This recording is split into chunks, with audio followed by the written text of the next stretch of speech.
I welcome all the dignitaries on the dais. A very warm welcome and a big round of applause for all our dignitaries जो कि दूसरे देशों से हमारे देश में आए हैं. इनका तहे दिल से स्वागत है, बहुत बहुत स्वागत है. और अब मैं ये माइक हैंड ओवर कर रही हूँ Leeladhar Mandloi sir, who is the moderator of the session. Sir please. I welcome you all. Vishwarang एक ऐसी अवधारणा है जिसे हमने लोक बोलियों से लेकर भारतीय भाषाओं और उसके अलावा जो आप देख रहे हैं विश्व भाषाओं के कवि यहाँ हैं, और आज 2 सेशन होने वाले हैं. इसके ठीक बाद कुछ और विदेशी कवियों को आप सुन सकेंगे. जब हमने इस विश्वरंग के बारे में सोचना शुरू किया था तो हमारे जहन में 3 चीजें थीं, या यूं कहूं कि सिर्फ 3 शब्द थे, और उन शब्दों की जो हमारे सामने एक तरह से सपने के रूप में अवतरित होने की बात थी, उसके पास में कुछ महत्वपूर्ण चीजें थीं.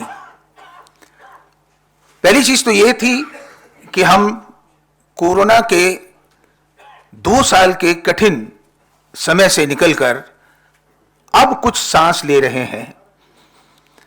आपको याद होगा हम न एक दूसरे से हाथ मिला सकते थे, न गले मिल सकते थे, न किसी के यहाँ जा सकते थे, न किसी के यहाँ आ सकते थे. तो एक तो ये सबसे बड़ा प्रभाव था. दूसरा, विश्व इन दिनों युद्ध की छाया में है. यहां तक कहा जा रहा है कि ये शायद तीसरे विश्व युद्ध का शंखनाद है. पूरी दुनिया इस कोशिश में लगी हुई है कि एक तो शांति और सद्भावना की पुनर्रचना हो सके, और हमारे साहित्य के जो कालजयी तत्व हैं, प्रेम, करुणा और मनुष्यता, इन 3 शब्दों के परिपाश में हमने पूरे विश्वरंग की एक तरह से संरचना की है, जो कलाओं से लेकर साहित्य तक फैली हुई है. आज के इस सेशन का आगाज हम गुजराती के मशहूर शायर, जो गज़लें भी लिखते हैं और नज़्में भी लिखते हैं, उनकी कविताओं से करेंगे. जयंत परमार ने गुजरात में रहते हुए और ख़ास तौर पर उर्दू को अपनी भाषा बनाई, और गज़लों और नज़्मों में एक ऐसा काम किया जो दूसरी जगह देखने में नहीं आता. और वो ये है कि एक चित्रकार होने के नाते उस दृष्टि से देखते हुए नज़्मों और गज़लों में जिस तरह से रंग आ सकते हैं, जिस तरह से फॉर्म्स आ सकते हैं, जिस तरह से टेक्सचर आ सकता है, वो उनकी कविताओं में देखना अद्भुत रहा है. उनकी किसी भी किताब का प्रोडक्शन चित्रों के बगैर नहीं होता, और उसमें एक चित्रकार की जो दृष्टि होती है उसके हिसाब से लेआउट भी होता है. बहुत शांत रहने वाले, बहुत ही आत्मीय इंसान जयंत परमार जी. For you on dais, let me tell you, Jayant Parmar is a noted Dalit poet. He writes in Urdu language. He is also a painter. He has published a number of poetry collections. His work has been translated in Kashmiri, Punjabi, Oriya, English and Slovenian language. His widely acclaimed poetry books are और pencil और दूसरी नज़्में, मानिंद, अंतराल etcetera. मैंने उनकी कुछ कविताओं का अंग्रेजी से अनुवाद किया है तो एक उदाहरण के तौर पर दो छोटी सी कविताओं को मैं सुना रहा हूं। पुराने वक्तों में वे साधारण पत्तियों पर लिखते थे, पेड़ की छाल पर, पत्थरों पर, जानवरों की खाल पर। चारों वेद भी पेड़ की छाल पर लिखे गए, लेकिन जुल्म के खाते मेरे शरीर पर लिखे गए, जो यहां आज भी है। एक दूसरी छोटी सी पोयम है, शीर्षक है गालिब की प्रतिमा। मैं ग्रेनाइट की चट्टान में कैद हूं, मैं इसे तोड़ने को बेचैन हूं। बाहर निकलकर अपनी नई गजल के शेर, बाहर निकलकर अपनी नई गजल के शेर मैं गली कासिम जान पहुंचकर सुनाना चाहता हूं। मैं जयंत परमार जी से आग्रह करूंगा वे आए और उर्दू में अपनी नज़मों का पाठ करें। श्री जयंत परमार, उन्हें साहित्य एकेडमी सहित कई अवार्ड प्राप्त हुए हैं।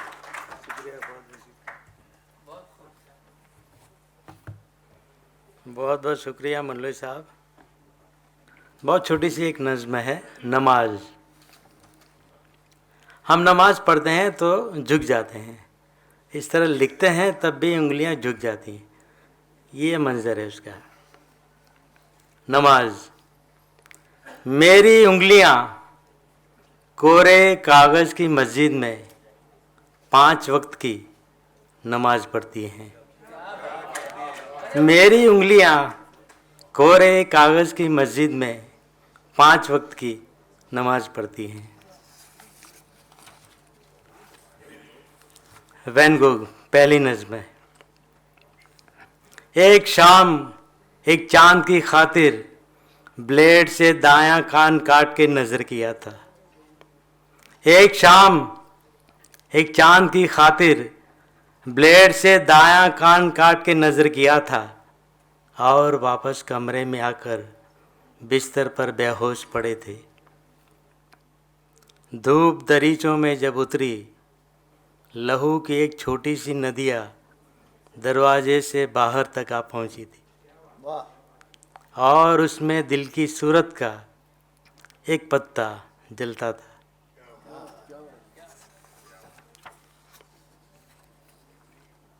वैन गोग 2, इसकी स्टाइल है, पेंटिंग की स्टाइल पे एक छोटी सी नज़्म है। रंगों ने कब कैद किया है तुमको, परछाई को नीला रंग लगा के सारे आसमान को रेजा रेजा कर देते हो।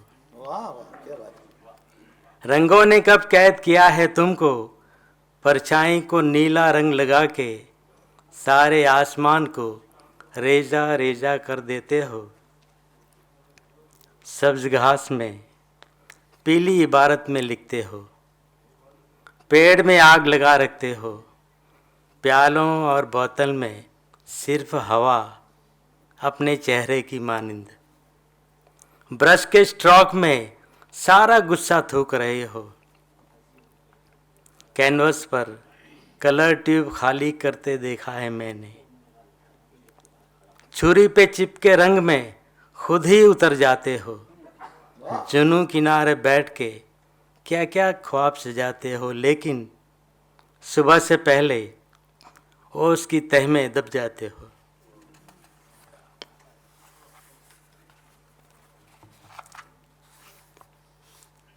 नज़्म का उन्वान है, नज़्म कहाँ रखी है मैंने। मेज़ के खानों में, टेबल पर, रैक पे, अलमारी में और बुक शेल्फ पे कब से ढूंढ रहा हूँ।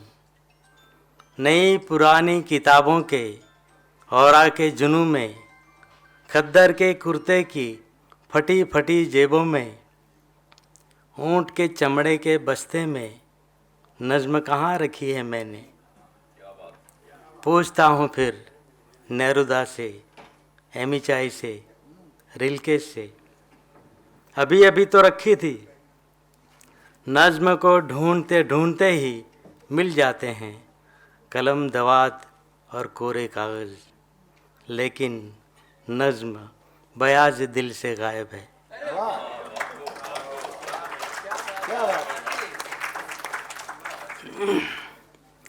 पेंसिल, पहली नज़्म। बेंच पे बैठी ब्लू जीन्स वाली लड़की पेंसिल छीलती है और उसमें से फूटता है एक काला फूल। पेंसिल लिखती है काले काले अक्षर कोरे कागज़ पर जैसे काली तितलियाँ। पेंसिल लिखती है सफ़ेद अक्षर आसमान के कैनवस पर जैसे चांद सितारे। पेंसिल लिखती है पंख सुनहरी कायनात की बाहों पर जैसे लड़की के सपने।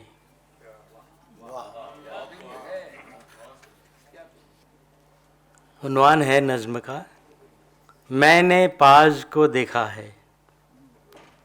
मैंने पाज को देखा है, मैंने पाज को देखा था अमीर खुसरो के मकबरे पर।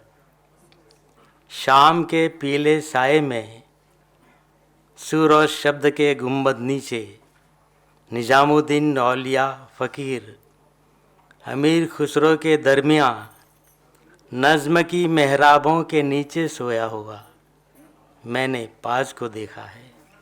एक छोटे से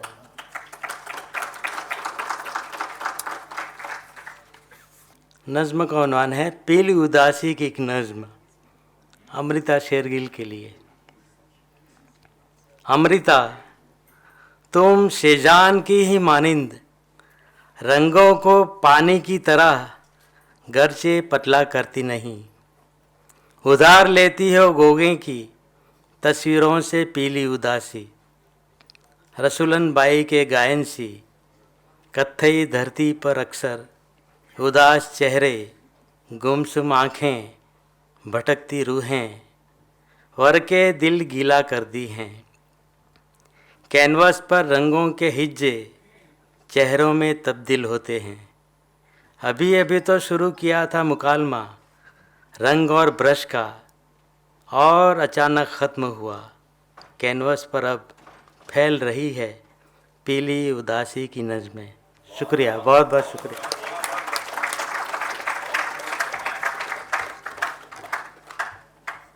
तालियां थोड़ी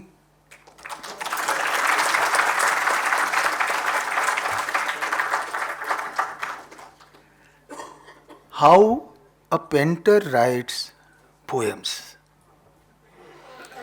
You will see the difference. And the most important thing, the sources of light comes in his poetry. And this play of light is normally seen by a filmmaker or a painter. And the colors which were coming, they were just amazing. रंगों की ये शिनाख्त कविता में बहुत कम है। रंगों से शब्दों को पुकारने का ये जो हुनर और ये जो सलाहियत है, वो भारतीय कविता में जितनी जयंत परमार के पास है उतनी किसी के पास नहीं है। और उसमें मीर, गालिब, अमीखाई, पॉज, न जाने कितने विश्व के कलाकार और कवि हैं जो उनकी रचनाओं में जगह पाते हैं। अब मैं आवाज़ दे रहा हूँ सुश्री सुकृता पाल जी को। उनका जन्म नैरोबी केनिया में हुआ और उसके बाद उन्होंने भारत की नागरिकता ली। वे एक स्थापित कवि के साथ ही आलोचना, अनुवाद और संपादन में भी एक अहम मकाम रखती हैं। उनकी कविताओं में बेघर लोग, फुटपाथ के बच्चे और सुनामी जो आई थी उसके पीड़ितों की बहुत मार्मिक छवियां मिलती हैं। उनके साहित्य में विभाजन के गहरे संदर्भ आते हैं। आधुनिक दृष्टि और संवेदना की प्रतिनिधि कवि के रूप में उनकी पहचान है और उनके कुछ चर्चित संग्रह हैं: 7 Leaves, 1 Autumn, Poems Come Home,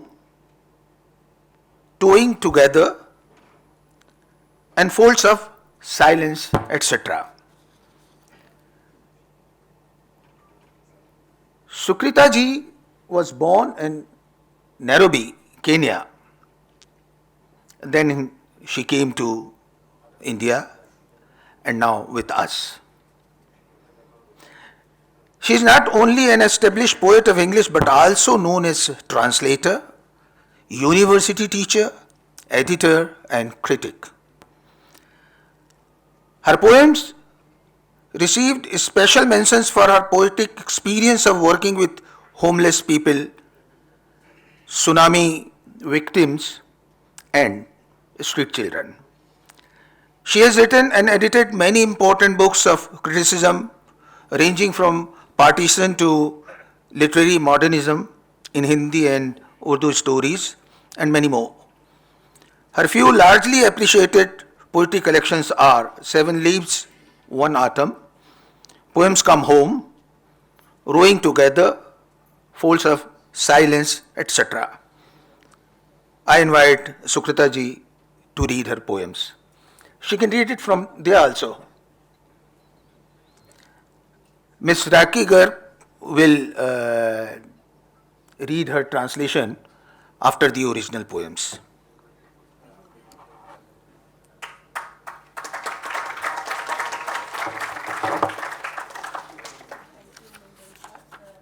So, lazy that I am, I think I'd prefer to read from here. I'll read the first poem, Raki, which we decided, which I call Above the Ground. Jayant Parmar साहब, आपने शुरू किया नमाज से और मैं शुरू करूंगी अज़ान से.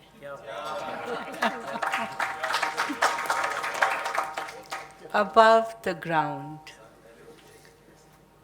Notes of azan echo in the twilight of dawn as rays of light enter deep grey clouds half sitting on folded legs for namaz in the skies. Sparrows perking out of nightly slumber shake their feathers, hop out of their nests, and swing along the moon's slender curve, chanting in the 14th night of the lunar month. Prayers lie in unclosed parentheses, suspended in the firmament, this moment, this morning.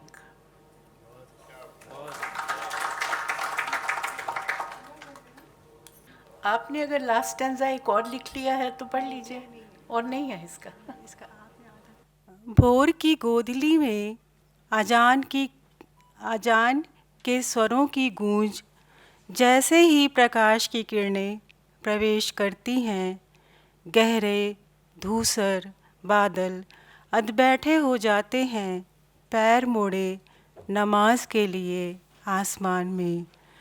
गौरैया गौरैया जाग जाती है रात की नींद से, अपने परों को हिलाती हुई उड़ जाती है घोंसले से और क्षीण चंद्रमा के वक्र पर झूलते हुए चंद्रमास की 14वीं रात का गीत गाती है. गौरैया जाग जाती है रात की नींद से, अपने परों को हिलाती हुई उड़ जाती है घोंसले से और क्षीण चंद्रमा के वक्र पर झूलते हुए चंद्रमास की 14वीं रात का गीत गाती है.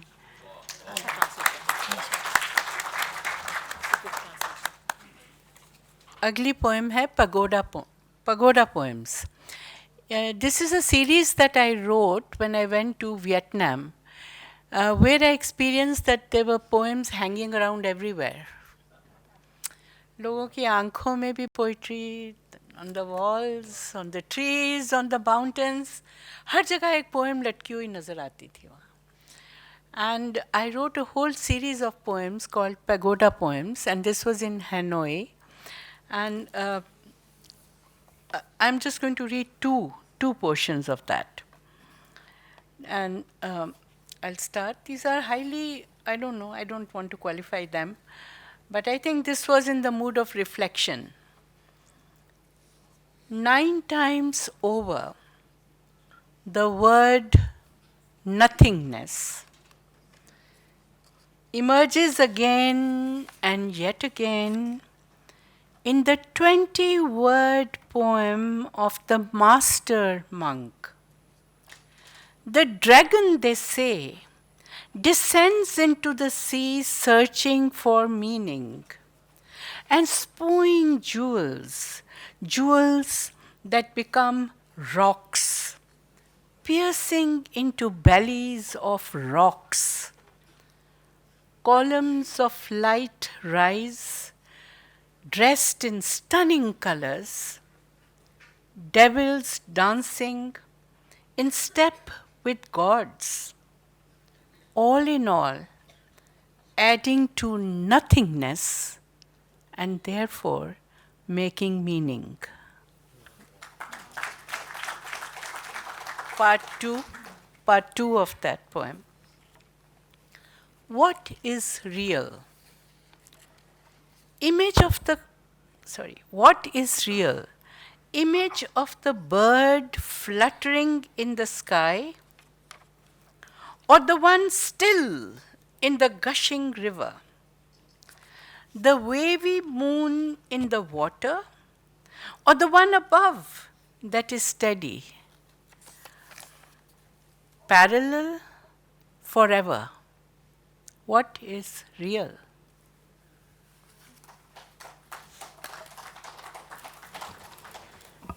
पगोड़ा. 9 बार एक ही आवृत्ति, और कुछ नहीं, बस शून्य. फिर से उभर आए एक बार फिर गुरु भिक्षु की 20 शब्दीय कविता में. ड्रैगन वे कहते हैं समुद्र में उतरता है अर्थ की खोज में. वे कहते हैं समुद्र में उतरता है अर्थ की खोज में, और रत्नों को निकालता है. रत्न जो चट्टान बन जाते हैं चट्टानों के पेट में किसी लटके हुए हिमलिंबू की तरह. चट्टानों के पेट में किसी लटके हुए हिमलुम्बी की तरह प्रकाश के स्तंभ फूटते हैं शानदार रंगों के कपड़े पहने. प्रकाश के स्तंभ फूटते हैं शानदार रंगों के कपड़े पहने.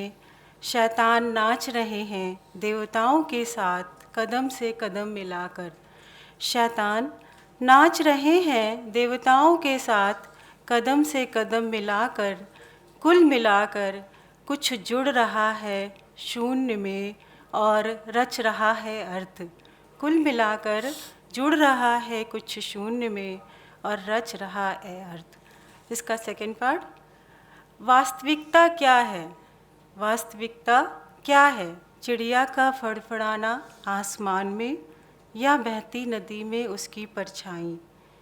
एक खिलता हुआ चांद पानी में, एक खिलता हुआ चांद पानी में, या एक वो जो ऊपर है स्थिर है समानांतर निरंतर.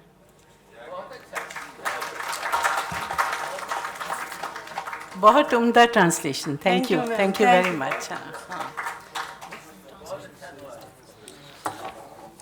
शुक्रिया सुकृता जी. मेरा भी कर दीजिए. राखी का भी आभार प्रकट करता हूँ. कर दिया. इन कविताओं को सुनते हुए जब हमने जयंत परमार जी को सुना या अभी सुकृता जी को सुना, इस कायनात में आप जहाँ जाइए वहाँ कविता ही कविता है. नहीं होती कहीं भी खत्म कविता नहीं होती कि वो आवेग त्वरित काल यात्री है। कुछ पंक्तियां याद आ रही हैं। रंग अपने आप नहीं दिखते कायनात में, न कायनात के किसी चित्र में, उन्हें चाहिए रोशनी। वह जितनी होगी खिड़की से झांकती या दरख्त से ताक झांक करती, जिधर नजरें घुमाओ सूर्य और चंद्रमा का कमाल है।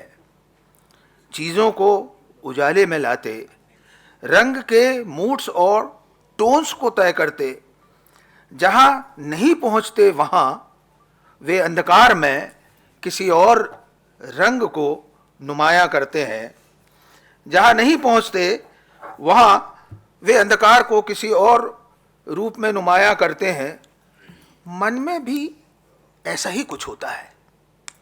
मन में भी ऐसा ही कुछ होता है जैसे इस समय मेरा चेहरा जाने क्यों उदास है। रंग स्याह के अलावा कोई और नहीं है।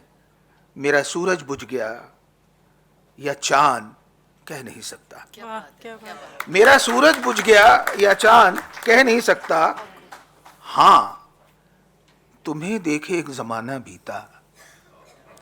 हां, तुम्हें देखे एक जमाना बीता और तुम्हारा नूर भी यादों में धुंधला हो चला है, धुंधला हो चला है। अब मैं बांग्लादेश से पधारी शहनाज मुन्नी जी को आवाज दे रहा हूं। वो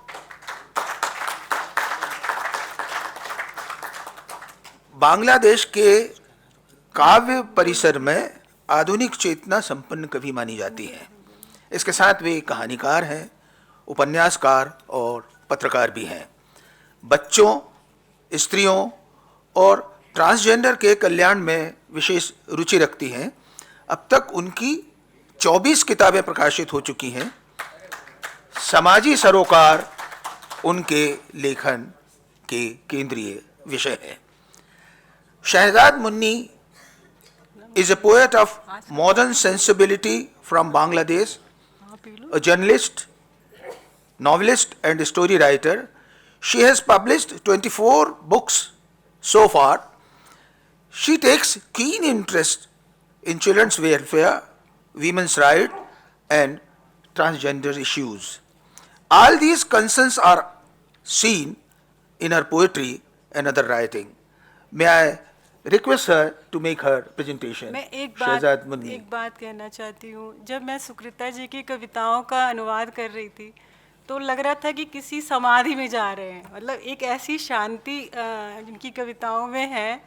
इतने हौच पौच के माहौल में वो कविताएं शायद उस तरह से कन्वे ना हुई हो, लेकिन वास्तव में इनकी कविताओं में जाना एक समाधि में जाना है, एक ध्यान में जाना है, ध्यान में जाना है। हम लोग थैंक यू, थैंक यू। सो शहजाद मुन्नी साहिबा अपनी रचनाओं का पाठ करेंगी। वे पहले बांग्ला में पढ़ेंगी और अगर उनका मन हुआ तो अंग्रेजी में भी एक कविता प्रस्तुत करेंगी। Shahzad Munni from Bangladesh. Thank you. Thank you all. I write in Bangla language, so I read it in Bangla first, and here is Pranjal Dhar. He will translate it in Hindi and he recite the Hindi poems. কালো কান্নার শেষ। আমরা দুজন দুই অ্যাকুরিয়ামে বন্দি দুটি মাছ, ভিন্ন জলে ভেসে থাকি, মাপা জলে কাটি সীমিত সাঁতার। কাজঘর থেকে আমি দেখি তোমার ফুলকায় জমে থাকা বিষ, তুমি দেখো আমার আঁশে লেগে থাকা কালো কান্নার শেষ। আমাদের মনের ভেতর সাইকেলের দুটি চাকা ঘোরে, একজন নিরিবিলি তো অন্যজন যেতে চায় তেপান্তরে। একজন ঘণ্টা বাজায়, অন্যজন একা একা মুখ দেখে ভাঙা আয়নায়। মোহমুক্তির ভান করে কতকাল কেটেছে, ঘটেছে বিরল বিস্মরণ। হাহাকার থামিয়েছি, থামিয়েছি বিভক্ত হৃদয়ের অঝোর ক্রন্দন। গুরু কহেন বাতাসে গন্ধ শুকে অন্যের অনাগ্রহ বোঝা যায়। আত্মা খুলে দিলে অনুভব করা যায় আত্মার আলিঙ্গন। কাছে ছিলে বা ছিলে না বুঝিনি কিছুই, মন ছিল নেশায় অচেতন। প্রতিবার ভুল সংকেতে আকাশেই পুড়ে গেছে উড়ন্ত বিমান। সাগরের স্বপ্ন দেখে উৎসে ফেরার ইচ্ছাকে দিয়েছি বিসর্জন। পৃথিবীর শেষ প্রান্তে অপেক্ষায় আছি অনন্ত জ্বরের ঘোরে। রুদ্র গ্রীষ্মেও এক ক্রন্দসী বর্ষাকাল বাস করে আমার অন্তরে। স্মৃতির জারক রসে ভিজে মমি হয়ে পড়ে আছি প্রত্ন জাদুঘরে। प्रांजल धर समकालीन कविता का एक युवा तेजस्वी स्वर है। अनुवाद में उन्होंने बहुत काम किए हैं, स्वयं भी कवि हैं। वे अनुवाद का पाठ करेंगे। कराहते हुए अंधेरों की आवाज, इसका शीर्षक है कराहते हुए अंधेरों की आवाज। कैदी हैं हम दो अलग अलग जल जीवालयों के, मुक्त विचरण करते हैं, तैरते हैं नपे तुले पानी में। अपने कांच गृह से मैं तुम्हारी आत्मा को ढकने वाले मीन पंखों पर इकट्ठे हो रहे विष को देखती हूँ। तुम मेरी तराजुओं पर एकत्रित अंधेरी चीखों के इशारों को देखते हो। हमारे दिमागों में साइकिल के दो पहिए हैं। अगर एक पहिया बैठ जाए निठल्ला तो दूसरा पहिया चला जाता है अनजान गंतव्य की ओर। अगर एक पहिया घंटी को घनघनाता है तो दूसरा एक टूटे दर्पण में अपनी तस्वीर को देखता है। अपने स्वत्व से आज़ाद होने के बहाने के नाम पर एक युग गुजार दिया और यह विस्मरण की सबसे दुर्लभ घटना थी। रोना अब छोड़ दिया है, दो बंटे हुए दिलों पर आंसू बहाना भी छोड़ दिया। गुरुजी कहते हैं कि तुम दूसरे लोगों की अनिच्छा को हवा सूंघकर बटोर सकती हो। आत्मा के अपनेपन को केवल तभी महसूस कर सकती हो जब अपने दिमाग को खुला रखोगी। तुम मेरे करीब थे या नहीं मैं समझ नहीं पाई, क्योंकि दिमाग शून्य था। हर बार एक गलत सिग्नल के कारण उड़ता हुआ जहाज भस्म हो गया। स्वप्न देखा था समंदर का, पर अब मूल स्रोत तक जाने वाले अपने पद चिन्हों को ढूंढने की इच्छा को छोड़ दिया है। बेसुध बुखार में मैं दुनिया के अंत पर बैठकर इंतजार करती हूँ। इस तपती हुई गर्मी में एक घनघोर मानसून जिंदा है मेरे दिल में। बेसुध बुखार में मैं दुनिया के अंत पर बैठकर इंतजार करती हूँ। इस तपती हुई गर्मी में एक घनघोर मानसून जिंदा है मेरे दिल में। स्मृतियों से संलेपित मैं एक पुराने संग्रहालय की ममी की तरह पड़ी हुई हूँ।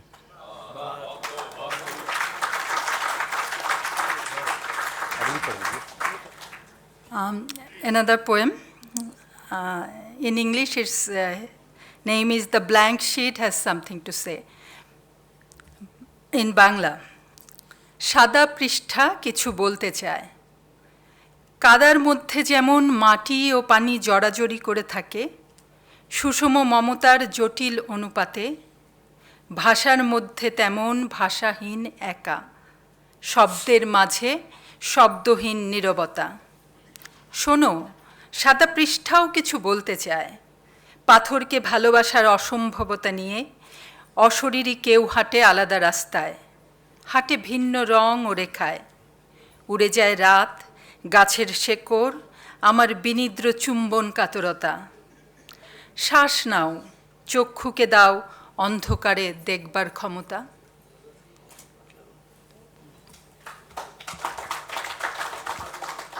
इसका शीर्षक है कोरा कागज कुछ कहना चाहता है। जैसे पानी और मिट्टी कीचड़ में रहते हैं गलबहियां डालकर, सगोत्रता के एक संतुलित अनुपात के साथ बोलने में भी एक चुप्पी हुआ करती है। कहे गए शब्दों में एक मौन होता है। सुनो, एक सफ़ेद कोरा कागज भी कुछ कहना चाहता है। पत्थर से प्रेम करने की व्यर्थता के साथ एक नटखट छाया गलियों में घूमती है। घूमती है वो छाया अलग अलग रास्तों और रंगों में। रात भर घूमती है वो छाया और पेड़ों की जड़ों तक जाती है। और हमारी नींद से वंचित असंतुष्ट चुंबन एक गहरी सांस लेते हैं। अपनी आँखों को वो ताकत तो दो जो देख सके अंधेरे में भी।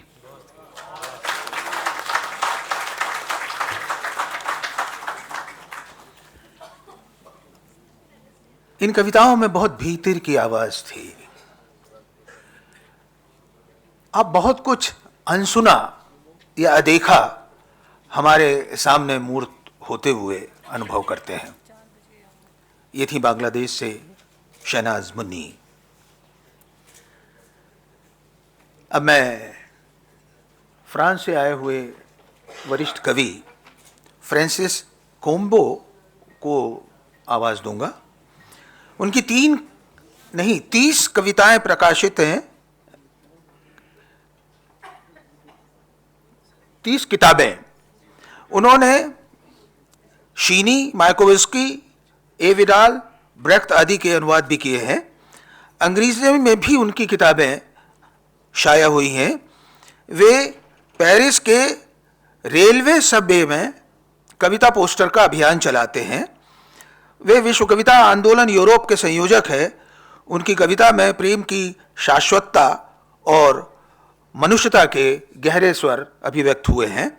उनका अनुवाद पढ़ने जाएंगी रति सक्सेना जी, जो स्वयं एक कवि हैं और अनुवादक के रूप में उनकी एक पहचान है। Francis Combes is a French poet of eminence with 30 books at his credit.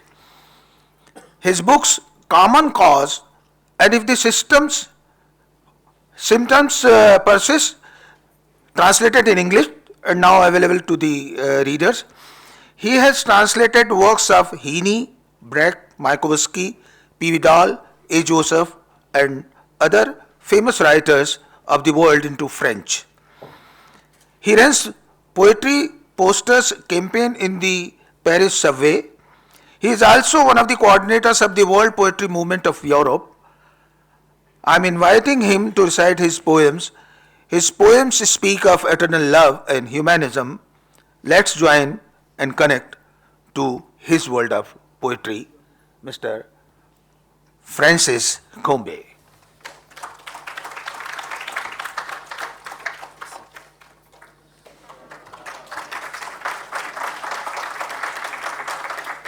Bonjour à tous et merci. Thank you very much for the invitation. For me, it's a great honor to be invited here as a French poet. I'm going to read in French and Rati Saxena in Hindi, I think. Le jardin d'Éden. De tout temps, le but final fut le même. Vivre en un jardin où l'homme enfin serait l'ami de l'homme. Chaque religion donna un nom à ce futur à naître. L'âge d'or qu'il fallait retrouver, le royaume de Dieu, le paradis d'Allah, l'Éden ou jardin en persan, l'abbaye de Thélème, le phalanstère, l'Icarie, la cité future, le royaume de la liberté, le pays fraternel, l'anarchie, le communisme. De tout temps, le but final fut le même. Atteindre le verger dans la vallée, derrière la barrière des montagnes qui obstrue l'horizon. Un verger où l'homme vivrait en paix, avec lui-même et avec la nature. Jamais ce jardin ne fut atteint. Mais sur les chemins escarpés du monde, au milieu des guerres et des famines, ambassade toujours d'un bonheur à venir et d'un futur plus beau, se multiplient et croissent les vignes et les roses.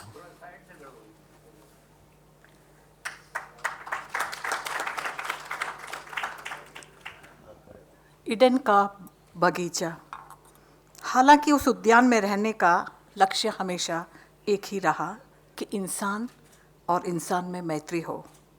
धर्मों ने इसे भविष्य में नाम दिए, लेकिन वह स्वर्ण युग जिसे हम खोज रहे थे उसे अभी जन्म लेना बाकी है। ईश का राज्य, अल्लाह की जन्नत, ईडेन का बगीचा, Thélème Abbey, Phalanstery, Icarie, the future city, the freedom city, the country of brotherhood, शासकहीनता, साम्यवाद आदि आदि। हालांकि हर वक्त लक्ष्य एक ही था, घाटी के उद्यान तक पहुंचने का, क्षितिज तक ऊंची घाटी के पीछे। ऐसा उद्यान जहां इंसान शांति से रह सके, स्वयं अपने साथ और प्रकृति के साथ। लेकिन ऐसा बगीचा मिला ही नहीं। दुनिया के ऊंचे नीचे रास्तों पर युद्ध और अकाल के बीच लताएं और गुलाब विभज्य और संलग्न हो रहे। ऐसा बगीचा खुशियों के दूतगण एक खूबसूरत भविष्य लाएं। आमीन। La grande panne. Quand pendant plusieurs semaines, tout autour de la terre, tout se fut arrêté, il devint soudain clair que le ciel pouvait être bleu, que la vie valait mieux que l'argent, que parmi tout ce que nous produisions, tout n'était pas nécessaire, et que pour ce qui était nécessaire, il suffirait de travailler 2 ou 3 heures par jour et donner à chacun les moyens de vivre normalement pour s'occuper de ce qui compte vraiment, l'amour, les enfants, la vie, la poésie. Quand tout se fut arrêté, pendant plusieurs semaines, il devint clair que tout autour de la terre, il n'y avait qu'une mer, qu'une atmosphère, qu'une humanité. Is it the big breakdown? Yes, it is. Okay. महाविस्फोटन के उपरांत सहस्रों दिवस उपरांत जब धरती के इर्द गिर्द सब कुछ थम गया था, अचानक आभास हुआ कि आसमान नीला भी हो सकता है। धन की अपेक्षा जीवन अर्थवान है और जो कुछ हम उत्पादित करते हैं उसमें से अधिकतर सब व्यर्थ ही तो है। जरूरी वस्तुओं के लिए 2 या 3 घंटे तक काम करना ही काफ़ी है। बेहतर यह है कि जीने के लिए कुछ और भी हो, वह हर किसी को प्राप्त हो और ध्यान दिया जाए कि क्या महत्वपूर्ण है, प्रेम, जीवन, बच्चे और कविता। जब सब कुछ थम गया, कई हफ्तों के बाद दिखाई देने लगा धरती पर एक समंदर, एक वातावरण और मानव जाति।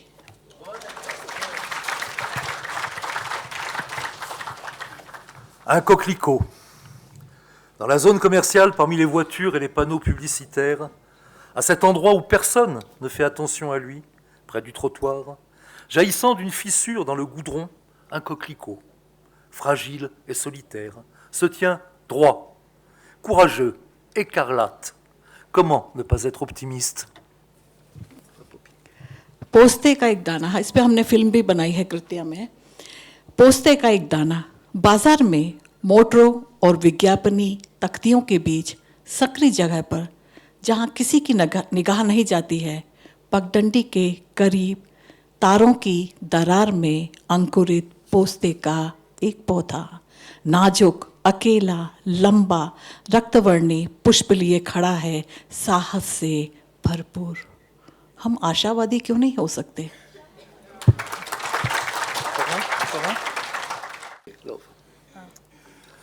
De l'amour et de la contradiction.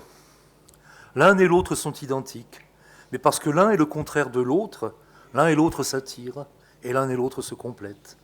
C'est parce que l'un et l'autre sont différents qu'ils prennent à ce point plaisir à ne faire qu'un. Et c'est parce qu'ils sont séparés et autonomes qu'ils peuvent si tendrement désirer, tendre à la fusion, tendre seulement. L'un et l'autre sont opposés, mais l'un et l'autre sont liés, et par leur union et leur contradiction, ils se transforment l'un et l'autre, l'un l'autre. Au bout d'un certain temps, l'un se change en l'autre. Et l'un et l'autre, tout en restant eux-mêmes, finissent par en faire un autre, unique et différent, qui est aussi en quelque sorte eux-mêmes. Un jour viendra où ces douces lois de la dialectique des contradictions non antagoniques que tout couple d'amoureux expérimente chaque jour régiront aussi la vie des peuples. Définition possible du bonheur commun. समोह और विमोह के बारे में, पहला दूसरे का समरूप है, क्योंकि पहला दूसरे का विलोम है। वे आकर्षित होते हैं और पूरक भी हैं, क्योंकि पहला और दूसरा भिन्न भिन्न हैं। वे अभिन्न होने में भी आनंद प्राप्त होते हैं। ऐसा इसलिए क्योंकि वे पृथक पृथक हैं, बड़ी नाजुकता से स्वायत्त चाहते हुए भी संलयन की ओर बढ़ते हैं, मात्र उसकी ओर। पहला और दूसरा विपक्ष में है, लेकिन एक दूसरे से संलग्न में है। उनका मिलन और पार्थक्य वे अपने में एक दूसरे को बदल लेते हैं। कुछ वक्त के बाद पहला दूसरे में बदल जाता है और जो है वो वही बने रहते हुए कुछ और में बदल जाता है। अनुपम, भिन्न भिन्न, जो वस्तुतः एक है। और एक दिन आएगा जब मधुर नियम इस मैत्रीपूर्ण अंतर्विरोध का द्वंद्वात्मक पाठ प्रेमियों को प्रतिदिन पढ़ाएगा, संभवतः देश की जिंदगियों पर शासन करेगा, आम खुशी को संभवित परिभाषित करेगा। Merci. Merci, thanks. Thank you. Thank you very much Mister Francis. Rati ji का भी बहुत बहुत आभार।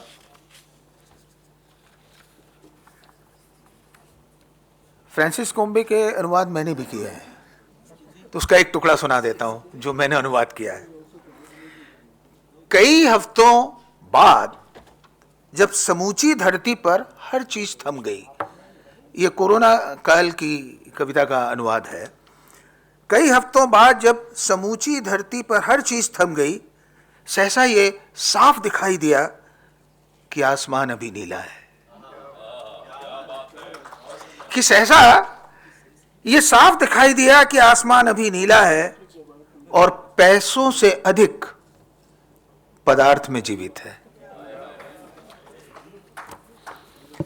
हालांकि कई कविताओं का अनुवाद किया है मैंने, लेकिन मैंने सोचा कि एक टुकड़ा मेरे इससे भी आ जाए।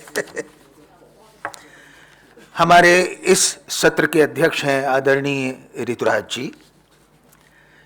ऋतुराज जी समकालीन कविता में बिल्कुल अलग मिट्टी के कवि हैं। वे घर की मेज पर नहीं बल्कि उससे बाहर और यहां तक शहर से बाहर जाकर कभी चट्टान, कभी किसी दरख्त की छांव में बैठकर अधिक लिखते हैं। इस तरह से वे प्रकृत संवेदना के समाजी कवि हैं। उनकी कविताओं में हमारे समय की क्रूर राजनीति की बेधक, बेखौफ अभिव्यक्ति पाई जाती है। एक निरंतर प्रवहमान समाजशास्त्रीय नजर की निजता अगर देखनी हो तो आपको ऋतुराज की कविताओं से गुजरना होगा। वे हमारे अध्यक्ष हैं और उनकी जो चर्चित किताबें हैं उनका भी जिक्र कर दूं। आशा नाम नदी, सुरत निरत, अबेकस, पुल और पानी, कितना थोड़ा वक्त, हम, उत्तर, मुक्तिबोध है। मैं उन्हें पाठ के लिए भी आमंत्रित कर रहा हूं और उनका एक दायित्व, जैसा कि आप जानते हैं, अध्यक्षी भी है। उनके बारे में मैं क्या अंग्रेजी में कहूं। वे खुद अंग्रेजी के प्रतिरूप है और मैं पाठ भी अभी करना है। हाँ, पहले पाठ कीजिए या पहले अध्यक्षी उद्बोधन दीजिए। अच्छा, हमारे यहाँ कहा गया है कि जो अध्यक्ष होता है तो उसकी चलती है। ये आपका राज्य भी है, साम्राज्य भी है, साम्राज्यवाद भर नहीं है। शुक्रिया। Our time is a mad dog. A mad dog who barks and bites. And sometimes there is no anti-rabies injection available. Our time is just like a cobra or viper when anti-venom is not available. So we have had a very substantial, very serious, very meaningful and fruitful session. We are thankful to everybody, to all our renowned poets. What poetry can do? Poetry can lessen our suffering humanity, or it can remind us that we are suffering. Otherwise, everything is lost. So, poetry it is an expression of our heart and mind. Poets are the legislators of the world, as Shelley said. And in these modern times, when we have seen so many accidents, our slogan or our central theme of poetry must be save the democracies of this world. Poetry has a mission to save the democratic systems which humanity has evolved so long. But everything is endangered, we know it, that the dictators, newborn dictators, totalitarians, and the people who are passively submitting themselves to the dictators, or who are trying to break down the system of democracy, these suffering people, these downtrodden people, these poor people, of which our country is made, and most of the countries of the world, suffering because of the wrong, foul policies of the rulers. We know it. And the mission of poetry must be, just like Francis Combe's, to create human love, mercy, and cooperation, without which everything goes dead, everything is futile. So it is the most important role of poetry, which conveys itself through mind and heart. So we have had a very good session, and we are thankful to all our great poets who are here. And they, as we say that lovers and poets and lunatics are of the same imagination compact. So there might be lunatics also, but love is the most important thing of this world, which is born in every human being. And our poets have expressed that love just right from Bangladesh, or maybe, I have noted some poems, and I have been noting Shehnaz Muni's poems about the freedom of women, about the cycle through which one wheel goes on the one direction and the other wheel goes to the other direction, the separation of love, the sorrows of love, the sufferings of love. And in Blank Paper also, she has expressed the same thing. Then Sukriti Pal, there is also suffering, Pagoda poems. And then Jain Parmar, who just expressed in Urdu also, and he combined Dalit poetry, painting. No, the poems he has written about Van Gogh, the 5 poems in one series, they are very important. That they are just maybe a biography of Van Gogh. So all these poets, they deserve our praise, they deserve our respect. Now this is about this formal presiding over this session. So the first poem is Danish. You know Danish. Danish was our war correspondent working in Afghanistan, in Kabul, and he was killed during a cross firing. So I wrote a poem about Danish. जब कोई अचानक मरता है, मारा जाता है, तो दुनिया के बहुत से काम अधूरे रह जाते हैं.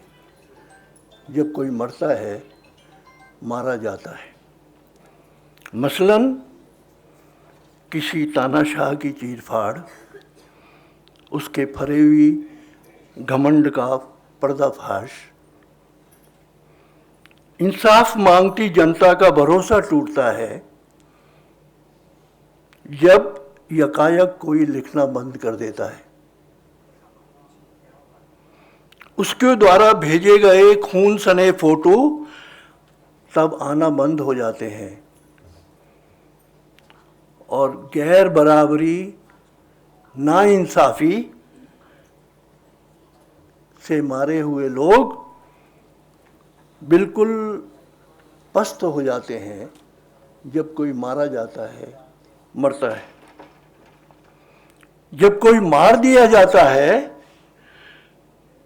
तो जवाबदेही की सारी उम्मीदें मर जाती हैं। सच्चाई का शीशा धुंधला हो जाता है और जानकारियां, सूचनाएं, आवाज़ें, चीखें मौत की अंतहीन गुफा से बाहर नहीं निकल पाती हैं। जब कोई मरता है, मार दिया जाता है।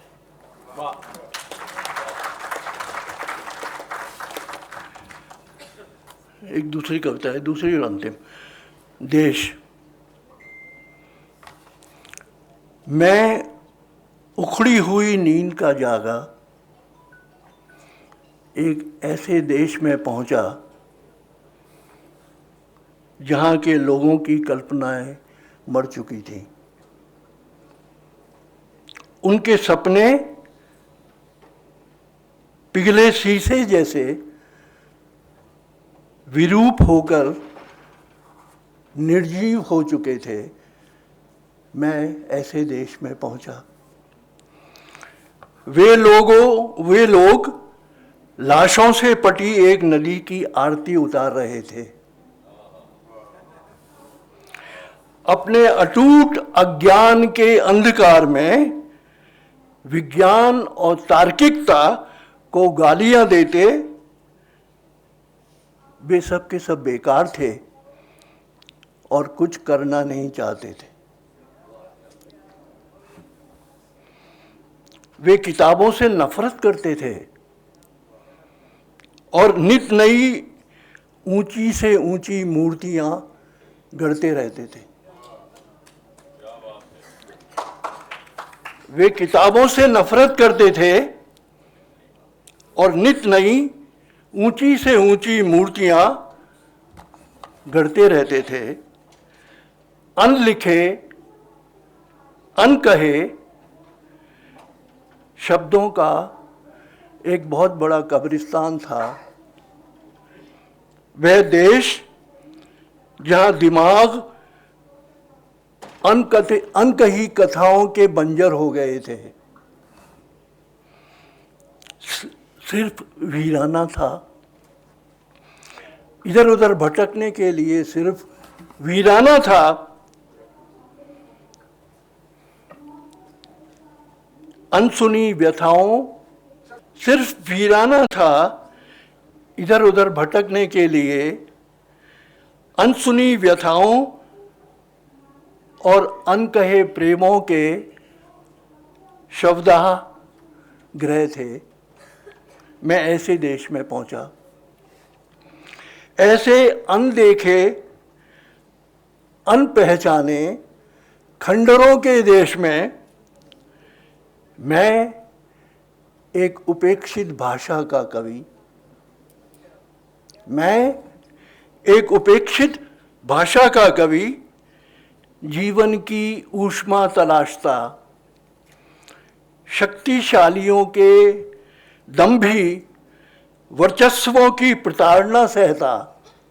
मैं एक उपेक्षित भाषा का कवि शक्तिशालियों के दंभी वर्चस्वों की प्रताड़ना सहता एक असाधारण आदमी होने बन जाने की विवशता में, एक असाधारण आदमी ना होने बन जाने की विवशता में और भी अधिक साधारण होता गया।